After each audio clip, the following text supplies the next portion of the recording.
तो हेलो दोस्तों, नमस्कार, प्रणाम। आप सब कैसे हैं? आई होप आप सब बढ़िया होंगे। तो दोस्तों, आज की इस वीडियो में बात करने वाले हैं आरआरबी एएलपी का फॉर्म फिलअप होना स्टार्ट हो चुका है। तो इस वीडियो में हम शुरू से लास्ट तक प्रिंट तक बताएंगे कैसे फॉर्म को स्टेप बाय स्टेप भरना है। दोस्तों, कहीं गलती नहीं कीजिएगा, आपको स्किप करके नहीं, पूरा आपको वीडियो स्टेप बाय स्टेप देखना है ताकि अच्छा से समझ में आओ, आप अच्छा से फॉर्म अपना भर सके खुद से अपने मोबाइल फोन से।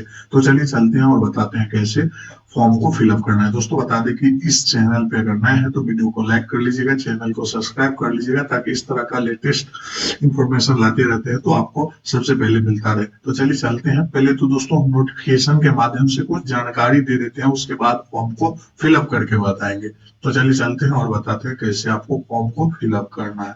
बहुत ही आसानी से आप फॉर्म को फिलअप कर सकते हैं। तो दोस्तों, सबसे पहले क्या करना है? दोस्तों, सबसे पहले तो अपना जो भी ब्राउजर है उसको ओपन कर लेना। ओपन करने के बाद आपको क्या करना है, इस वेबसाइट पे चले आना है। आपको www.rrbapply.gov.in पे आपको गूगल में सर्च कर लेना है, या जो भी ब्राउजर यूज करते हैं उसमें आपको सर्च कर लेना है। सर्च करते ही सबसे पहले ऊपर में आपका वेबसाइट खुल के आ जाएगा, यहाँ देख सकते हैं रेलवे रिक्वायरमेंट, इस पे क्लिक कर लेना है। इस तरह की वेबसाइट पे आप आसानी से आ जाना है।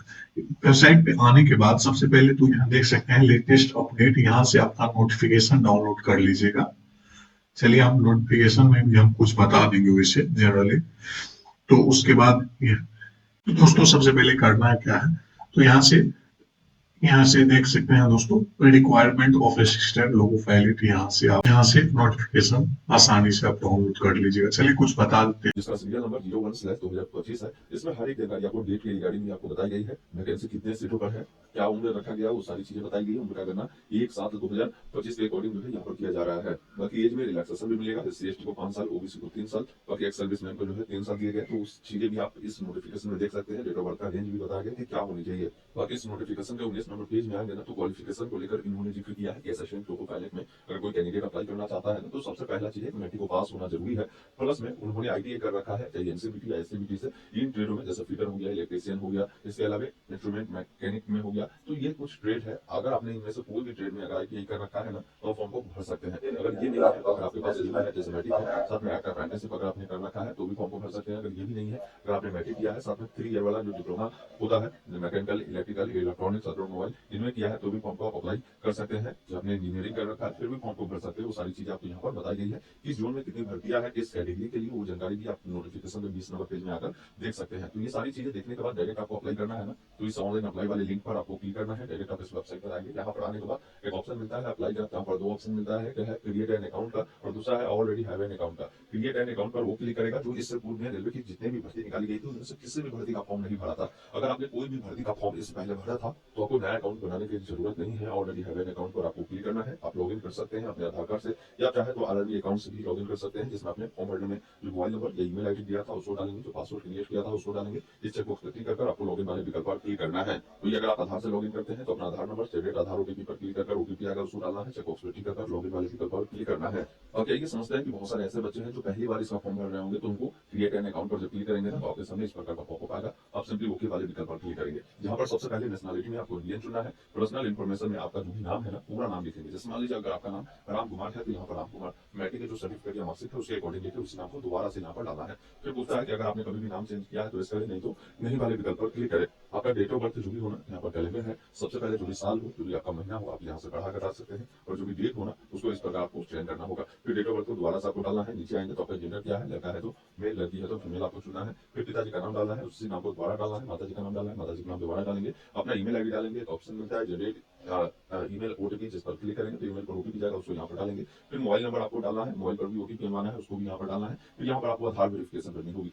जिसमें आपको अपना आधार नंबर डालना है। ऑप्शन मिलता है जनरेट आधार OTP, जिस पर क्लिक करना है। आधार से लिंक नंबर पर OTP जाएगा, उसको डालकर वेरीफाई करेंगे। अभी भी बहुत सारे बच्चे ऐसे होंगे जिनका आधार में अगर मोबाइल नंबर लिंक नहीं है, तो फिंगर जो डिवाइस होते हैं ना, जैसे मार्को मंत्रा, उसकी मदद से भी फिंगर लगाकर भी आप अपना आधार ऑथेंटिकेशन कर सकते हैं। आप इसको सिलेक्ट कर यहाँ से प्रोसीड कर सकते हैं। तो इसके लिए आपको CSC सेंटर पर जाकर फॉर्म को करना होगा। उसके बाद नीचे आना है, आपको डिक्लेयर करना है, एक पासवर्ड क्रिएट करना होगा। जिसमें एबीसीडी का कोई भी बड़ा अक्षर, कोई भी छोटा अक्षर, कोई भी सिंबल, कोई भी अंक आपको उपयोग करना है। उसी पासवर्ड को दोबारा आपको डालना है। आई एम नॉट रॉबर्ट पे टिक का एक ऑप्शन मिलता है preview and create an account का, जिस पर आपको क्लिक करना है। फिर इसका प्रीव्यू आएगा। प्रीव्यू देखने के बाद आपको कंफर्म करना है, आपका यूजर आईडी पासवर्ड जो है क्रिएट हो जाएगा। अब अगर आपका यूजर आईडी पासवर्ड क्रिएट हो जाता है ना, तो डायरेक्ट यहाँ पर लॉगिन का जो ऑप्शन मिलता है इस पर आएंगे। यहाँ पर जो ऑप्शन मिलता है ऑलरेडी हैव एन अकाउंट का, जिस पर आपको क्लिक करना है। अब यहाँ से आप चाहे तो लॉगिन अपने आधार से कर सकते हैं या अपने मोबाइल नंबर और पासवर्ड के थ्रू कर सकते हैं। तो चलिए मैं कोई एक माध्यम चुनता हूँ। यहाँ पर अपना डिटेल फिल करेंगे। चलिए टूटी पर क्लिक करेंगे। लॉगिन करते ही आपके सामने इस प्रकार का डैशबोर्ड आएगा, जहाँ पर देखिए एक ऑप्शन दिए गए हैं ऑनलाइन एप्लीकेशन का, जिस पर आपको क्लिक करना है। जैसे आप यहाँ पर क्लिक करते हैं तो आपको यहाँ पर जो भर्ती चल रही है असिस्टेंट लोको पायलट, उस भर्ती का यहाँ पर अपडेट मिलता है।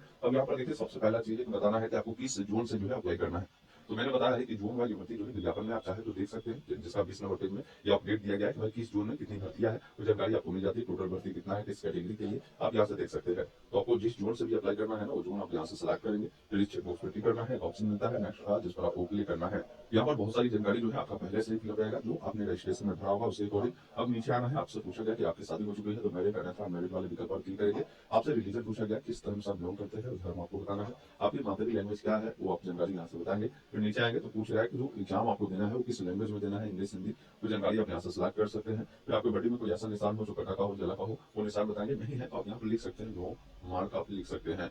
दो निशान पूछा गया तो एक है तो एक लिख दीजिए, दूसरा में नहीं है तो नो मार्क आप लिख दीजिए। काफी पूछा गया आपसे कि आप किस कैटेगरी से बिलोंग करते हैं, जैसे जनरल, एससी, एसटी, ओबीसी, तो आप जो भी कैटेगरी से बिलोंग करते हैं ना, आप यहाँ पर कैटेगरी को चुनेंगे। यहाँ पर बोला गया है कि अगर कोई कैंडिडेट एससी एसटी से बिलोंग करता है तो उनको सेंट्रल लेवल वाला जो है कास्ट सर्टिफिकेट देना होगा। तो ओबीसी से बिलोंग करता है तो इनको एनसीएल देना होगा, जो कि सेंट्रल लेवल वाला ही देना होगा, ये ध्यान रखना है। तो यहाँ पर I understand and I agree के विकल्प पर क्लिक करें। फिर आपसे पूछता है कि आप जो है नॉन क्रीमी लेयर से बिलोंग करते हैं, तो आप यहाँ पर रेस्ट करेंगे। नॉन क्रीमी लेयर से वो लोग बिलोंग करेगा जिनकी पारिवारिक इनकम जो है 8 लाख रुपए से कम होगा। 8 लाख रुपए से अधिक है तो आप क्रीमी लेयर के तहत आएंगे, ये ध्यान रखेंगे। फिर यहाँ से एग्री करें। फिर जो भी आपका कास्ट है ना, कास्ट का नाम लिखे, कास्ट सर्टिफिकेट नंबर जो है यहाँ पर डालें। फिर पूछता है कि कास्ट सर्टिफिकेट जो है किस अथॉरिटी के द्वारा जो है इशू किया गया है, वो आपको यहाँ पर बताना है। फिर यहाँ पर बताएंगे कि जो कास्ट सर्टिफिकेट आपका इशू किया गया है ना, या जैसे मैंने एनसीएल चुना तो एनसीएल जो इशू किया गया है ना, आपको किस राज्य गवर्नमेंट द्वारा बनाया गया है। साथ में यहाँ पर आपको बताना है कि किस डेट को सर्टिफिकेट इशू किया गया है और अपना कास्ट का नाम बताएंगे। इसी अकॉर्डिंग कोई जो है अगर एससी एसटी वाले हैं तो जब इसको आप सेलेक्ट करेंगे तो आपको अपना कास्ट का नाम बताना है, कास्ट सर्टिफिकेट नंबर बताना है, वो सर्टिफिकेट किस अथॉरिटी के द्वारा बना है, इशू डेट बताना है, और आपको जो है रेलवे का ट्रेवल पास भी मिलता है, वो चाहिए तो आप यहाँ पर करेंगे।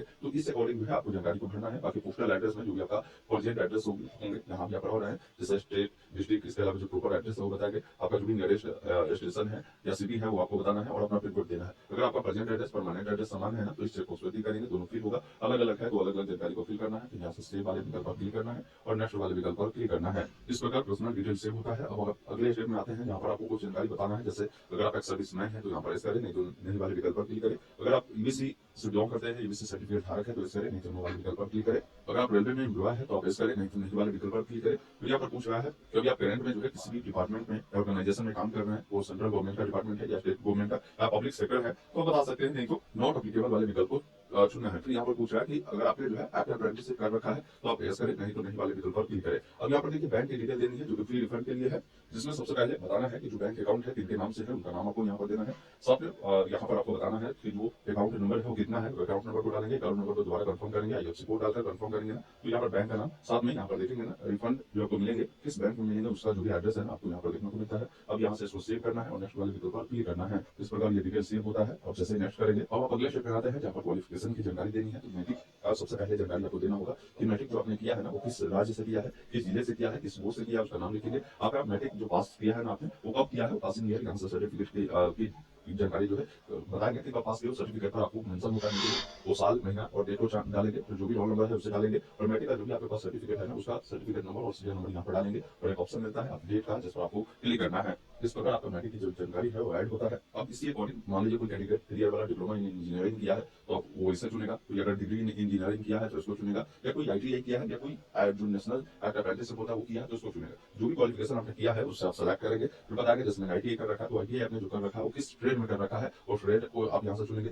वो किस राज्य से आपने किया है, साथ में आपने किस डिस्ट्रिक्ट से उसे किया है, साथ में इंस्टीट्यूट का नाम बताया जहाँ से आपने किया है। उसके अलावा जो पास किया है आपने वो कब उससे पास आउट किया है, वो पासिंग डेट, मंथ, ईयर को डालेंगे। सर्टिफिकेट एनसीबीटी एससीबीटी द्वारा इशू किया गया है वो बताए। सर्टिफिकेट टाइप में आपको बताना है कि सर्टिफिकेट जो है एनटीसी के द्वारा जारी किया गया है या एसटीसी के द्वारा जारी किया गया, उसको सिलेक्ट करना है और यहाँ से ऑप्शन मिलता है ऐड का, जिस पर आपको क्लिक करना है। इस प्रकार आपका आगे एक अगर जानकारी ऐड होगा और भी क्वालिफिकेशन है इनमें से कोई तो आप उसको ऐड कर सकते हैं, नहीं तो 10वीं के बाद आईटीआई आपका होना चाहिए या 10वीं के बाद आपका 3 ईयर वाला डिप्लोमा इन इंजीनियरिंग होना चाहिए या डिग्री इन इंजीनियरिंग होना चाहिए, आर्ट अप्रेंटिस होना चाहिए, तभी आप एलिजिबल है। उसके बाद एक ऑप्शन मिलता है। नेक्स्ट करने के बाद यहाँ देख सकते हैं फोटो और सिग्नेचर। दोस्तों यहाँ फोटो दिया गया है, यहाँ स्पेसिफिकेशन फोटोग्राफ, किस तरह का फोटो आपको अपलोड करना है। यहाँ देख सकते हैं सैंपल ऑफ योर फोटो, आपको देख सकते हैं इस तरह का फोटो आपको अपलोड नहीं करना है। सैंपल फोटो जो कि वाइट बैकग्राउंड रहना चाहिए, यहाँ देख सकते हैं इस तरह का आपको फोटो अपलोड करना है। फोटो का साइज दिया गया है, यहाँ देख सकते हैं it should be size 35 mm into 45 mm और 320 या पिक्सल में दिया गया है। TR should be JPG format में होना चाहिए। Size photograph between 50 to 100 KB के बीच में होना चाहिए। Photograph taken using mobile and selfie portrait में भी रिजल्ट रिजेक्शन ऑफ एप्लीकेशन। यहाँ देख सकते हैं मोबाइल से खींचा हुआ सेल्फी नहीं, फोटो को आप क्लियर तरीके से बना के जिस भी साइज में बोला गया उस साइज में आपको अपलोड करना है। तो फोटो और सिग्नेचर, दोस्तों फोटो और सिग्नेचर के लिए हम इसी वीडियो के डिस्क्रिप्शन बॉक्स में दे देंगे, आप वहां से देखकर आप आसानी से बना सकते हैं दोस्तों। तो दोस्तों यहाँ देख सकते हैं फोटो और सिग्नेचर अपलोड करने के बाद आसानी से आपको हम बता देंगे, आप इसी वीडियो के डिस्क्रिप्शन बॉक्स में लिंक दे देंगे, आप आसानी से जो भी साइज यहाँ मांग रहा है 35 mm 45 mm या 320 × 240 पिक्सल में आपको कैसे बनाना है जीपी फॉर्मेट, इसी वीडियो के डिस्क्रिप्शन बॉक्स में वीडियो मिल जाएगा, आप देख कर आसानी से बना सकते हैं अपने मोबाइल कंप्यूटर। तो फोटो और सिग्नेचर अपलोड कर लीजिएगा, उसके बाद यहाँ सेव कर लीजिएगा। फिर नेक्स्ट वाले विकल्प पर जैसे ही क्लिक करेंगे, फिर आप अगले स्टेप में आते हैं जहां पर आपने जो भी आरआरबी चुना होगा ना, उस आरआरबी में यहाँ पर जो भर्ती है, क्योंकि एक ही पोस्ट है असिस्टेंट लोगों पायलट, आपको उसको सिलेक्ट करना है। सिलेक्ट करने के बाद आपको नीचे आना है, फिर यहाँ पर पूछता है कि सेकंड जो एग्जाम होगा सिविल जो आपके ट्रेड टेस्ट होते हैं, तो ट्रेड को आपको चुना है, फिर यहाँ पर डिक्लेयर करना है, आपको पहले से लिखना है कि कौन कहाँ से अप्लाई कर रहे हैं। फिर नीचे में एक ऑप्शन मिलता है प्रीव्यू एप्लीकेशन का, जिस पर क्लिक करना है। आपने जितने भी जानकारी भरा था उन सबका एक बार प्रीव्यू जरूर देखें, कहीं भी कोई दिक्कत है ना तो नीचे में ऑप्शन अभी है एडिट का, आप एडिट कर सकते हैं। जानकारी सही है तो चेकबॉक्स पर क्लिक कर आपको सबमिट वाले विकल्प पर क्लिक करना है। फिर आपको पेमेंट करना है, तो यहाँ से पहले सबमिट वाले विकल्प पर क्लिक करें। पेमेंट करने के लिए देखिए एक ऑप्शन मिलता है पे विद एसबीआई ईपे, जिस पर क्लिक करना है, चेकबॉक्स करना है, यहाँ टर्म एंड कंडीशन को एक्सेप्ट कर लेना, उसके बाद प्रोसीड कर लेना। प्रोसीड करने के बाद यहाँ debit card, net banking, UPI सभी माध्यम से आप पेमेंट कर सकते हैं। तो जो भी माध्यम है अपना क्लिक कर लीजिए, उसके बाद यहाँ देख सकते हैं क्यूआर कोड से भी कर सकते हैं, यूपीआई आईडी से भी कर सकते हैं। तो यहाँ देख सकते हैं मेरा पेमेंट सक्सेसफुल हो चुका है। चाहे तो इसका प्रिंट आउट आप ले सकते हैं या फोटो खींच के रख लीजिए, उसके बाद में काम आएगा। सेव कर लीजिए, उसके बाद यहाँ देख सकते हैं, उसके बाद आपको क्या करना है, हो गया, उसके बाद आप प्रिंट करके रख लेना है। आपका सबमिट हो चुका है एप्लीकेशन, अब बैक जा सकते हैं। देख सकते हैं यहाँ से सारा मेरा फॉर्म फिलअप हो गया है। दोस्तों आप इस तरह से आप अपना फॉर्म भर सकते हैं आसानी से घर बैठे अपने मोबाइल या कंप्यूटर से। दोस्तों तो अगर कोई भी प्रॉब्लम हो, कोई भी क्वेरी हो, तो आप कमेंट बॉक्स में आप पूछ सकते हैं हमसे, हम जवाब आपको दे देंगे। तो मिलते हैं किसी नेक्स्ट वीडियो में नेक्स्ट टॉपिक के साथ, तब तक के लिए जय हिंद दोस्तों।